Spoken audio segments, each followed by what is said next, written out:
espoir ak espérance ñaari kàddu yi safaanoo yu songandoo suñu ay doom ñu xëyoon amatuñu benn espoir ci politique ba ñu dumboo yoonoo politique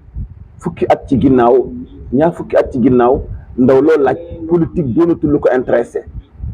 ci seen ay nattangoo yu nekk ci politique am ci ñu commencé tedd ñu ni kon pourquoi pas ñu dem def politique mais ku ñuy àndal ak nan lañ ciy sóoboo ñu gàttandu leen ak violence ñu mujj orienté wu ci côté kurus kenn ku nekk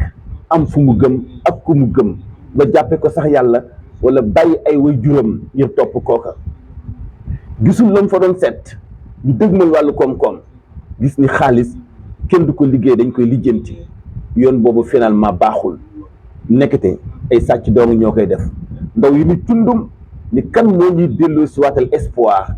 ngir ñu mën a am espérance ci wàllu dund ci la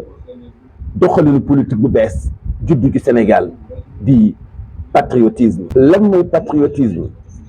dem ba nga xam ni ndaw li yëg-yëg bi mu ci am mooy nekk ci kaw lépp ci moom ba tax nag képp ko def face politique boobu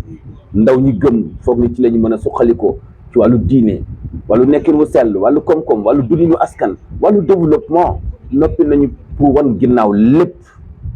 parce que gis-gis bi ñu am ci wàllu boobu daf leen di féete fi leen encadrement parental encadrement guide encadrement sociétal encadrement économique ak développement waroon a féete yëpp dañuy foog ni dajale nañu yooyu yëpp ci benn vision boobu tudd patriotisme. alors ci jamono jooju nan la ñu mën a comprendre message bi ndaw li di véhiculer mooy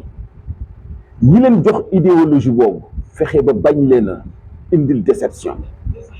mag mi ma doon waxtaanal ni ma dañu am na société boo xam ni dafa soxlawaat ñu reformaté ko pour mën a comprendre message bi ndaw yi di véhiculer te ñu koy incarné itam dëgg-dëgg tamuy politique gu patriotisme doon lu ñu tolloolu jamono mënu ko comprendre et tey loolu mooy li compatible ak li ndaw yi Sénégal di laaj ci seen wàllu nekkin.